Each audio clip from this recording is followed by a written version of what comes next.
You've been told your entire life. That respect comes from speaking up. That when someone disrespects you, you must respond. You must defend yourself. You must explain. You must prove your worth. But that is exactly why you keep losing. Because every time you react, you step into their frame. And the moment you start explaining yourself, you've already lost the power. Here's the truth most men never understand. The one who reacts is the one being controlled.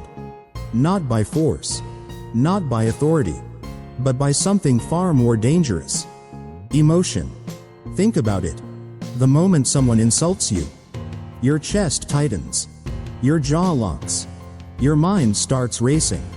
You feel the urge to say something back, to fix it, to defend your image. But in that exact moment, you are no longer in control. They are. Because they didn't just throw words at you. They pulled a string. And you moved. That's not strength. That's programming. And most men are completely unaware they're living like this. Reacting. Explaining. Trying to be understood by people who never intended to understand them in the first place. This is where Stoicism cuts deeper than motivation ever will. Because Stoicism doesn't teach you how to win arguments. It teaches you something far more brutal. How to become untouchable. Not louder. Not more aggressive. But completely unreactive.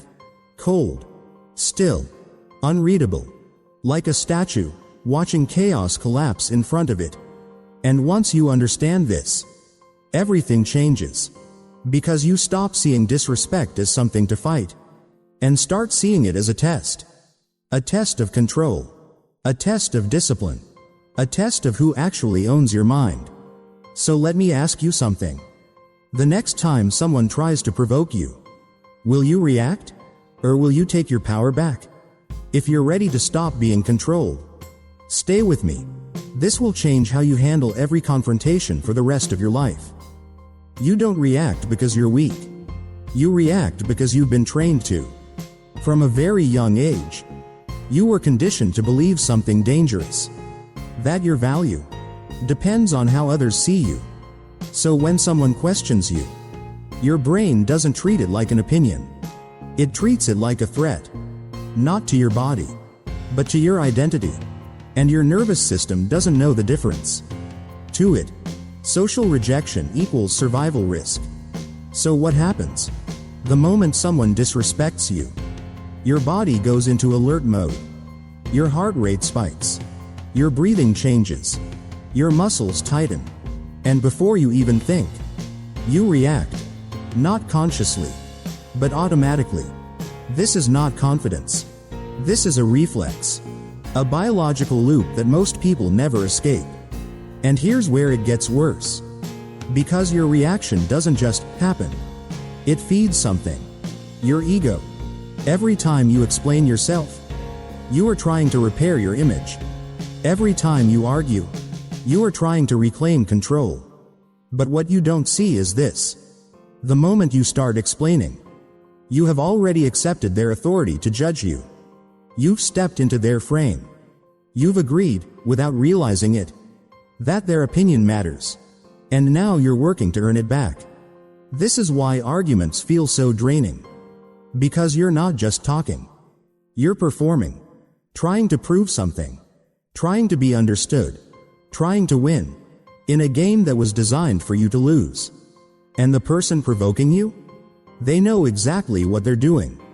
Not always consciously, but instinctively. Because human beings are wired to test boundaries. To push. To poke. To see where you break. When someone throws a subtle insult, or a passive-aggressive comment, they're not just speaking. They're probing. Looking for a reaction. Looking for confirmation that they can move you. And the moment you react, you give them that confirmation. You tell them, this works. So they do it again. Harder. Sharper. More precise. Until they know exactly where your weak points are. And now, you're predictable. Readable. Controllable. This is how manipulation actually works. not through force, but through emotional leverage. Every reaction you give is data. Every explanation you offer is a map of your insecurities, your triggers, your need for validation. And once someone has that map, they don't need to attack randomly anymore. They know exactly where to hit. This is why some people seem to get under your skin so easily. It's not because they're stronger than you. It's because they understand your reactions better than you do. But here's the part no one tells you. The real trap is not the insult. It's your need to respond to it.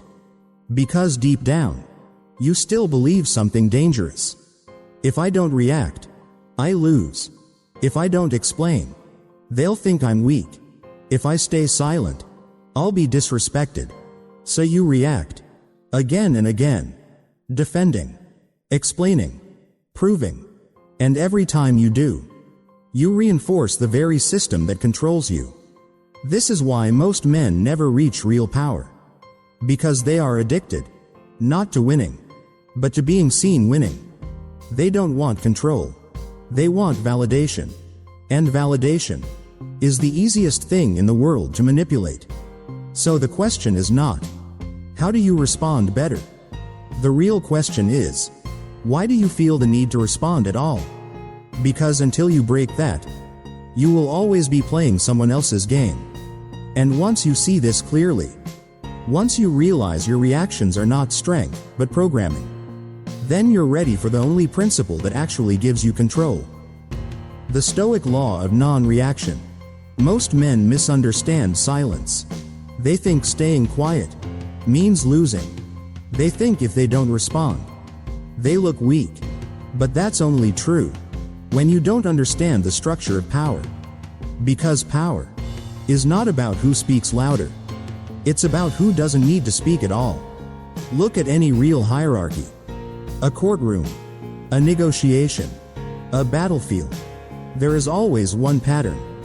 The one with power is calm, still, observing. And the one without power is talking, explaining, trying to be understood, trying to justify their position. Think about a courtroom. The judge sits elevated, silent, watching. He doesn't explain himself. He doesn't argue. He doesn't defend his authority. Because he doesn't need to. His position is already established. Now look at the defendant. Talking fast, explaining everything, trying to prove innocence, trying to be believed, trying to be accepted. In that moment, who looks powerful?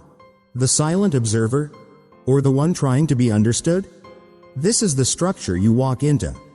Every time someone disrespects you, the moment they provoke you, they are not just attacking you. They are inviting you into the position of the defendant.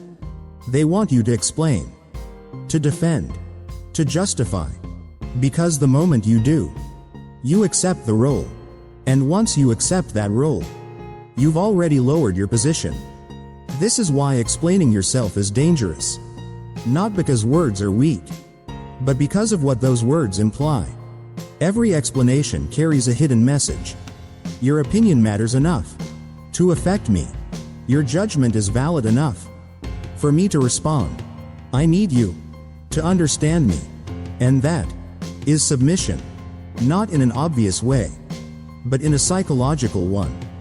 Because now, they know they can move you. They know they can pull your attention. They know they have access to your internal state. And once someone has that, they have leverage. This is why the most powerful response is often no response at all. Not passive silence, not avoidance, but controlled, deliberate non-reaction. A stillness that says, you don't reach me. You don't move me.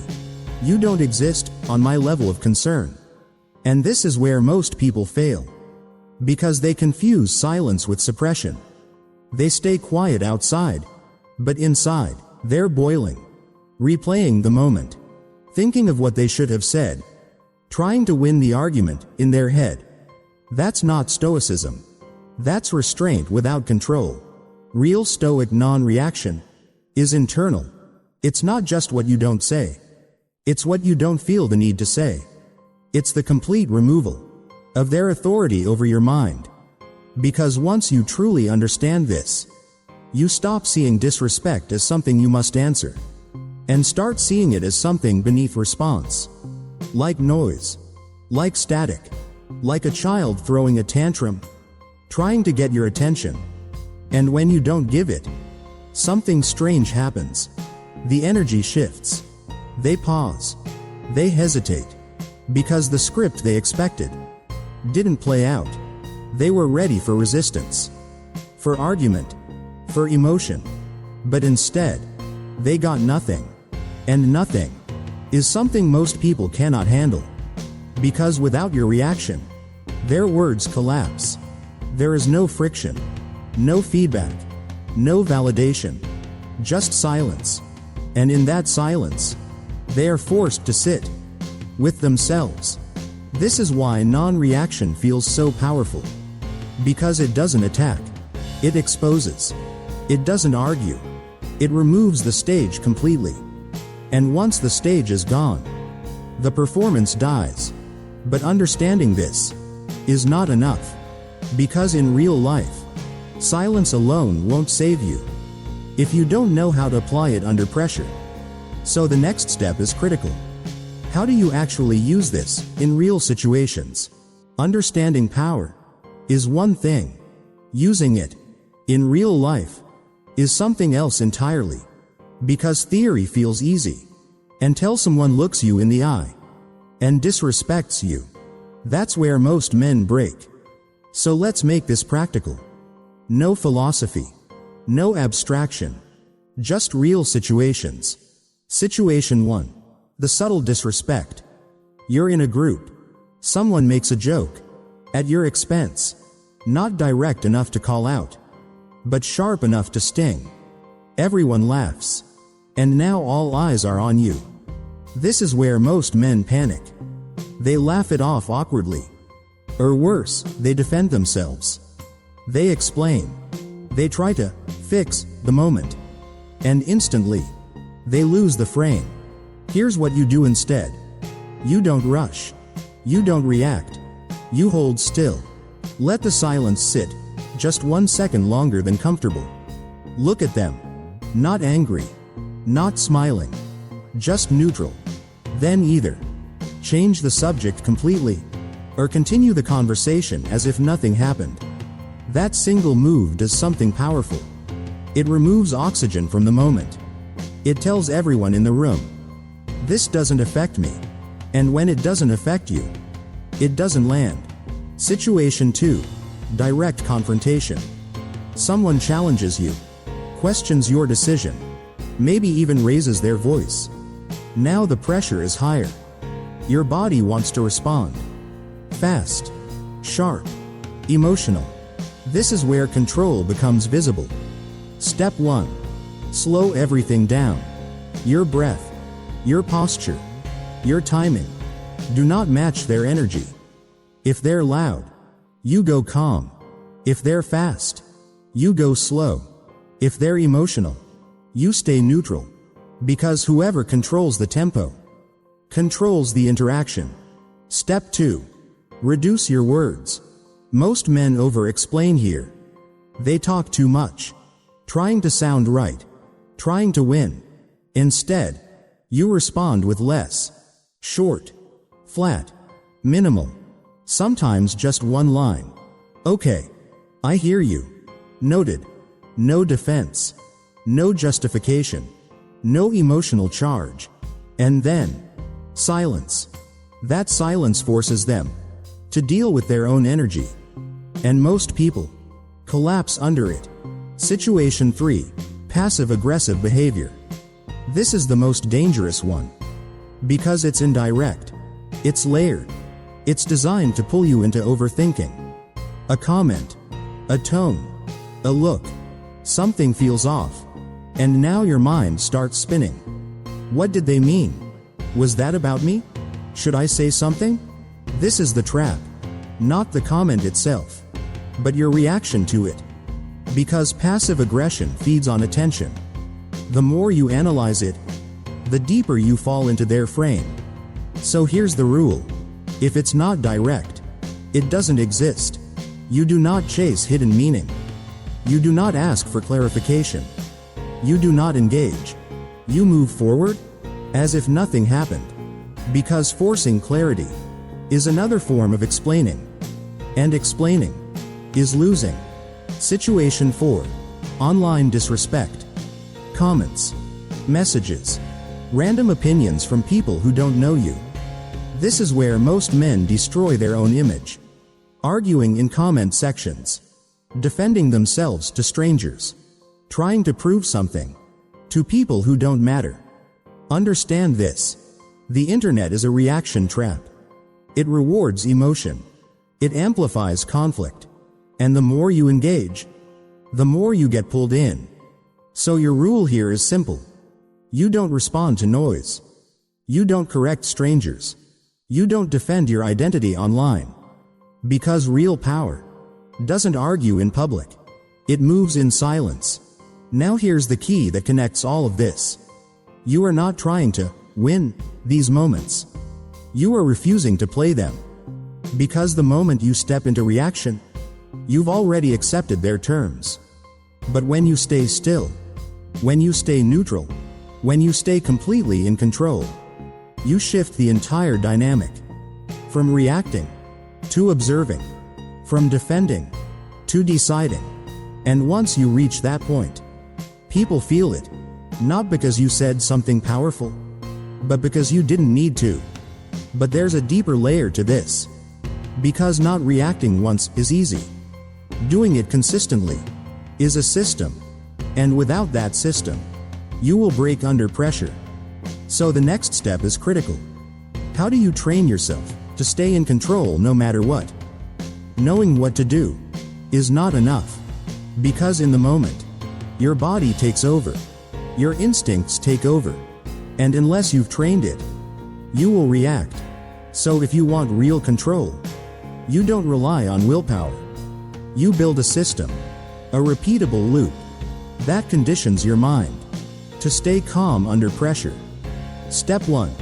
Train the pause daily. Most men only try to control themselves when something intense happens. That's too late. Control is not built in chaos. It's built in small moments. Every day, you have dozens of opportunities to react. Someone cuts you off in traffic. A message annoys you. A comment irritates you. These are not random. These are training reps. And your job is simple.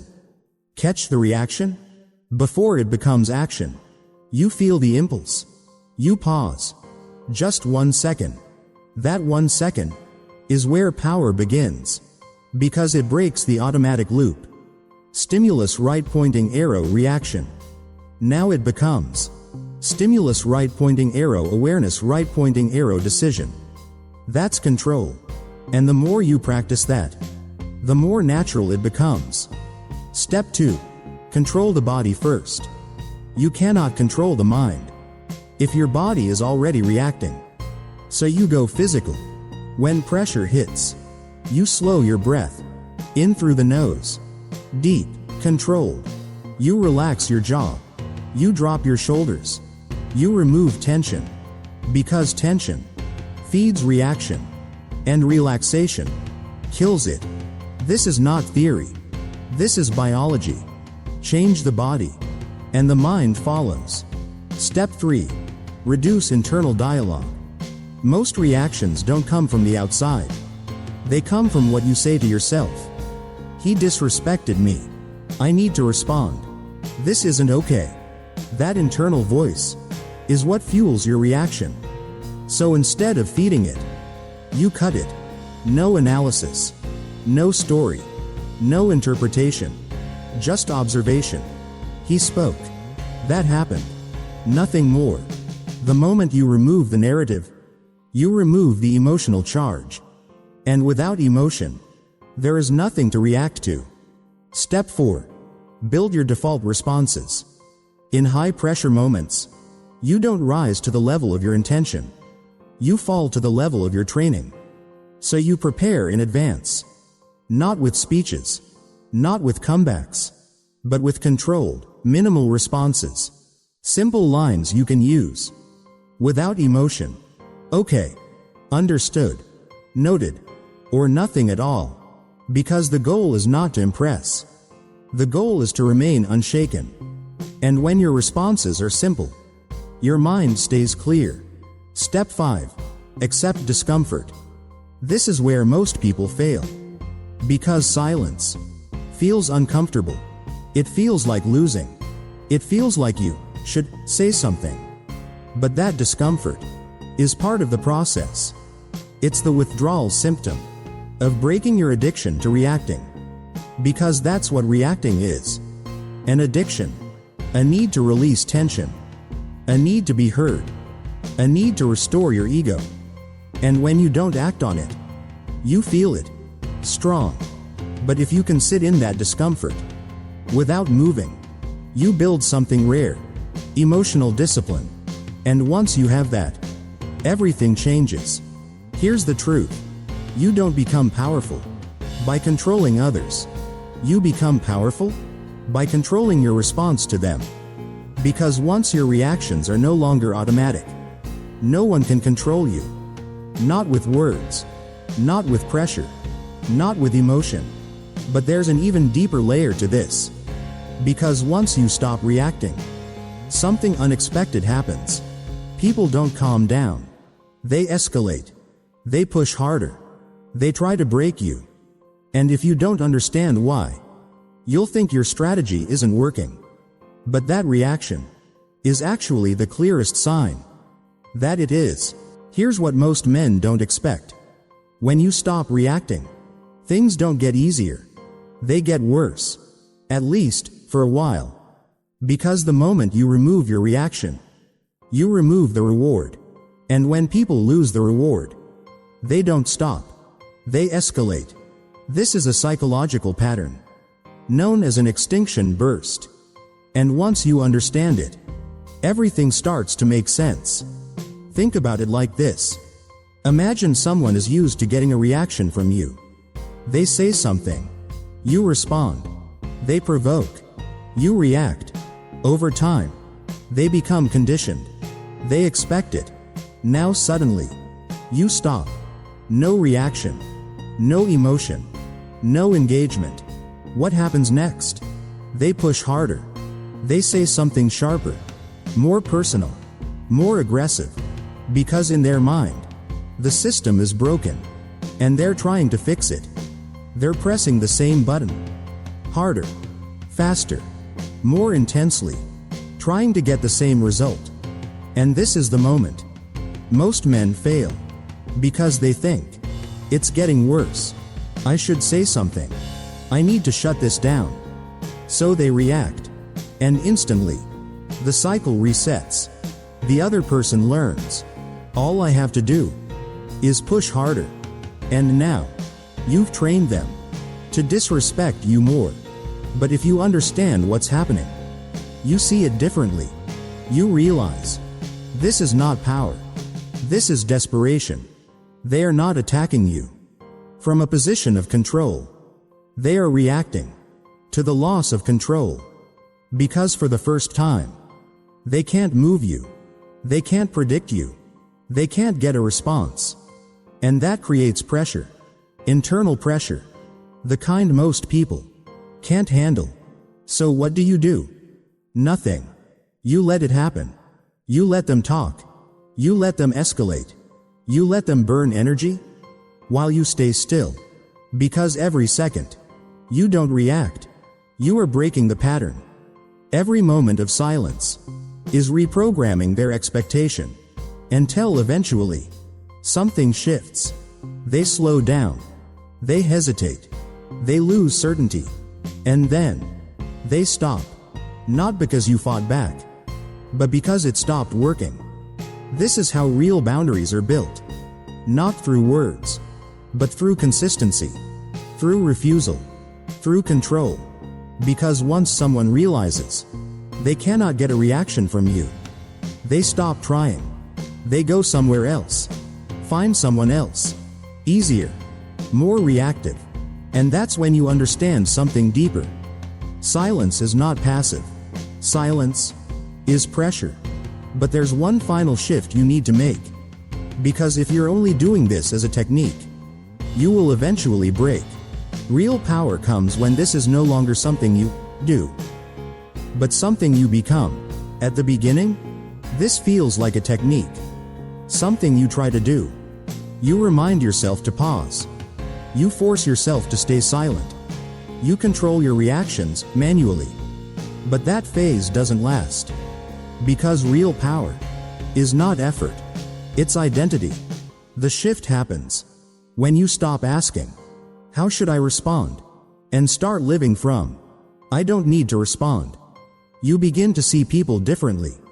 Not as threats, not as judges, but as predictable patterns. Emotional, reactive, unstable. And once you see that clearly, their words lose weight. Completely. You don't ignore them to win. You ignore them because there is nothing to engage with. No value. No signal. Just noise. This is what most men never reach. Because they are still tied to approval. Still tied to being understood. Still tied to being respected by people who don't even respect themselves. But when that attachment breaks, something changes. Your presence becomes different. You move slower. You speak less. You react almost never. And people feel it. Not because you demand respect, but because you don't need it. You become difficult to read. Difficult to provoke. Difficult to control. And that's when silence stops being a strategy and becomes who you are. Now there's only one question left. If you no longer react, if you no longer explain, then what do you actually do with that power? If you no longer react, if you no longer explain, then what do you actually do with that power? You keep it. That's the point most people miss. Power is not something you show. It's something you don't give away. Think about how much of your life has been spent reacting, arguing, defending, replaying conversations in your head, trying to prove something to people who were never listening. That's not communication. That's leakage. Energy leakage. Attention leakage. Control leaking out of you. In every unnecessary reaction. Now imagine the opposite. You walk into a room, and nothing moves you. Not opinions. Not tone. Not disrespect. You hear everything. But nothing enters. Nothing sticks. Nothing controls you. That's not arrogance. That's sovereignty. Because once you stop reacting, you start choosing. You choose where your attention goes. You choose what deserves your energy. You choose who even exists in your mental space. And most people don't deserve to be there. This is the part no one says out loud. You don't need to be understood by everyone. You don't need to correct every opinion. You don't need to win every interaction. Because the men who win everything are usually fighting everything. And the man who fights everything controls nothing. So you step out. Not out of fear. Not out of weakness. But out of clarity. You see the game, and you refuse to play it. Let them talk. Let them judge. Let them misunderstand. Let them provoke. You stay still. You stay calm. You stay in control. Because in a world where everyone reacts, the man who doesn't becomes untouchable. And once you reach that point, there's nothing left to prove. If this changed how you see control, stay with this path. Because mastering your reaction is the beginning of mastering your life.